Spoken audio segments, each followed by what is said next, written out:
Chez Peugeot, il y a deux écoles. Celle des moteurs taillés pour faire le tour du monde 3 fois et celle des blocs qui explosent avant même la fin du rodage. Et aujourd'hui, on ne va pas se contenter de dire celui-là est bien et celui-là non. Non, on va rentrer dans le cambouis. Et si tu crois que j'exagère, demande aux propriétaires dans les commentaires. Certains ont pleuré leur courroie humide, d'autres roulent encore peinard avec leur vieux HDI de 300 000 bornes. Parce que dans la jungle des moteurs Peugeot, il y a des légendes et des catastrophes. Certains blocs ont bâti la réputation du lion. D'autres, eux, ont carrément fait fuir les clients chez Toyota. Pire moteur numéro 3, le 2.7 HDI V6. Celui-là, c'est un peu comme une belle bouteille de vin, sauf qu'elle est pleine d'essence et de regrets. Le 2.7 HDI V6, développé avec Ford et Jaguar, ça sonnait chic sur le papier. 6 cylindres, 2 turbos et des chevaux à revendre. Mais dans la vraie vie, c'est un moteur qui a fait pleurer bien des propriétaires de 407, de 607 ou encore de Citroën C6. Le souci, la complexité. Entre les 2 turbos, les 6 injecteurs, les 2 vannes EGR et le FAP filtre à particules qui adore se boucher, c'est une véritable usine à gaz. Et qui dit usine à gaz dit panne en série. Les joints de culasse fatigués, les turbos qui lâchent, les durites qui suintent, le FAP qui crame la moitié du moteur en régénération, le tout avec un entretien qui coûte plus cher qu'un abonnement à vie chez le dépanneur. En gros, c'est le genre de moteur qui te donne envie d'écrire une lettre d'insulte à ton concessionnaire. La seule chose qui te fait vraiment bien, c'est apprendre la patience et la valeur de l'huile moteur. Pire moteur numéro 2, le 1.6 THP. Alors là, c'est une belle histoire d'amour qui a mal tourné. Le 1.6 THP, c'était le fruit d'une union prestigieuse entre Peugeot et BMW. Sur le papier, un petit moteur essence turbo moderne, nerveux, économique, parfait pour les Mini Cooper 207, 308, 3008 première génération. Mais dans la vraie vie, c'est un cauchemar mécanique. Chaîne de distribution qui se détend plus vite qu'un élastique chinois, consommation d'huile excessive, pompe à haute pression fragile, soupape encrassée à cause de l'injection directe. Et tout ça parfois avant même les 100 000 km. Les mécanos ont même fini par lui donner un surnom, le moteur Prince, parce qu'il coûte une fortune à entretenir et qu'il refuse de se salir les mains. Le pire, c'est qu'il est monté sur une tonne de modèles. Donc si tu cherches une 308 essence d'occasion, fais bien gaffe. Ce moteur peut transformer ton budget vacances en budget vidange. Certains diront qu'avec des versions modifiées après 2012, ça s'est amélioré. C'est vrai, mais le mal était déjà fait. La réputation du 1.6 THP restera celle d'un moteur brillant, sur le papier seulement. Pire moteur numéro 1, le 1.2 PureTech. Et voilà, le roi des galères modernes, le 1.2 PureTech. Un moteur qu'on retrouve partout, 208, 308, 2008, 3008, C3, C4, et j'en passe. C'est simple, il y a plus de PureTech sur les routes que de boulangeries en France.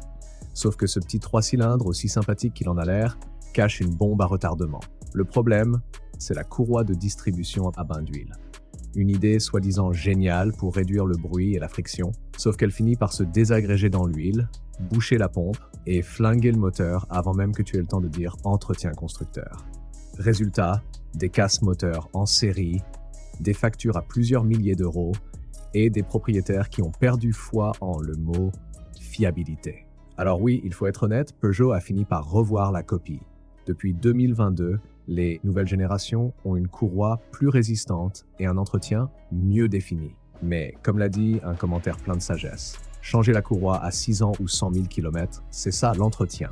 Le problème, c'est pas le moteur, c'est les conducteurs qui espèrent que ça tiendra sans le faire. En clair, aujourd'hui, un PureTech entretenu à la lettre peut redevenir un moteur correct. Mais la réputation, elle, a pris un sacré coup. Et quand tu lis des phrases comme « Je préfère remplacer un moteur à 8 000 € que d'acheter les nouvelles merdes à 50 000 », tu sens bien que la confiance, elle, n'est pas revenue. Un vrai désastre pour l'image de la marque.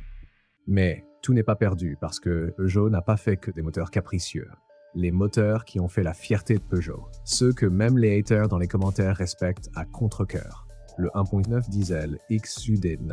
Le XUD9, c'est pas juste un moteur, c'est une légende.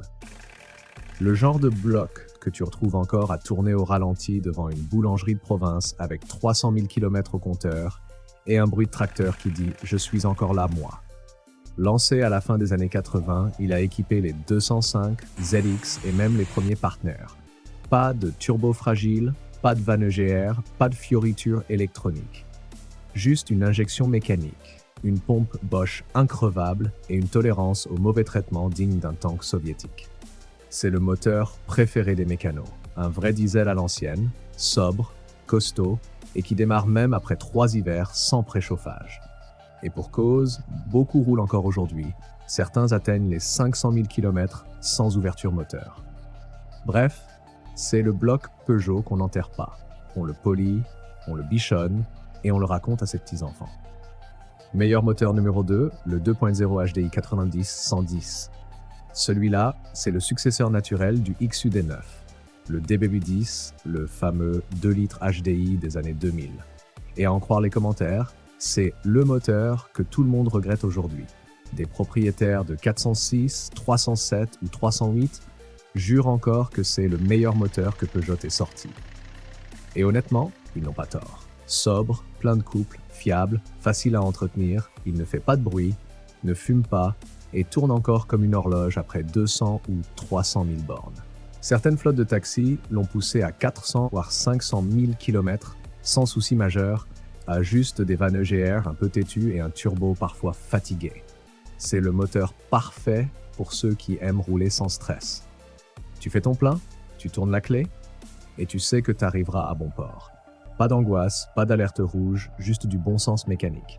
Un bloc tellement fiable qu'aujourd'hui encore, beaucoup refusent de passer à la génération suivante, préférant garder leur bon vieux HDI plutôt que de goûter aux joies du PureTech. Meilleur moteur numéro 3, le 2.0 essence XU10. Ah, le XU10, c'est la revanche du sans-plomb. Le moteur des 405, Mi 16, 36 S16 et Xantia Activa. Bref, le cœur sportif de Peugeot dans les années 90. Un bloc fond en bas, culasse alu en haut, 16 soupapes et une sonorité qui donne envie de rester dans les tours juste pour le plaisir. Ce moteur, c'est du costaud. Tu lui fais ses vidanges, tu changes la courroie quand il faut et il te remercie en t'offrant 250 à 300 000 km de pur plaisir. Les versions J4 et J4RS sont même devenues cultes chez les passionnés de Youngtimer. Des moteurs qui aiment être brusqués mais jamais trahis. C'est l'un des derniers moteurs essence Peugeot vraiment vivants avant l'ère des turbos, de la gestion électronique et des pannes au kilomètre près. Bref, c'est la preuve que dans les années 90, Peugeot savait encore parler le langage du plaisir. Et enfin, le 2.0 Blue HDI, le dernier survivant d'une lignée de diesel qui savait avaler les kilomètres. Introduit à partir de 2014, il a pris la relève dans les 308, 3008, 508 et les utilitaires modernes. Un moteur qui a su s'adapter aux normes sans perdre l'âme du DB10 d'origine. Le cœur mécanique est solide, bloc renforcé, turbo fiable, chaîne cinématique éprouvée. Il encaisse très bien la route, tant que tu respectes les régénérations du FAP et que tu ne le condamnes pas à la ville. Ses seules vraies faiblesses, les périphériques de dépollution, l'AdBlue, les capteurs, la pompe, bref, tout ce qu'on a rajouté autour pour faire plaisir à Bruxelles. Mais quand tout va bien, ce moteur est un monstre d'endurance. C'est d'ailleurs le choix favori des taxis et flottes d'entreprises, capable d'enchaîner 300 000 km sans broncher. Preuve que Peugeot, quand il veut, sait encore fabriquer un diesel digne de son nom. Et toi, dis-moi, t'as déjà roulé avec l'un de ces moteurs? T'es plutôt team 2 litres HDI increvable ou team PureTech sous assistance respiratoire? Raconte ton expérience dans les commentaires parce qu'au fond, c'est vous, les conducteurs du quotidien, qui écrivez la vraie histoire de Peugeot.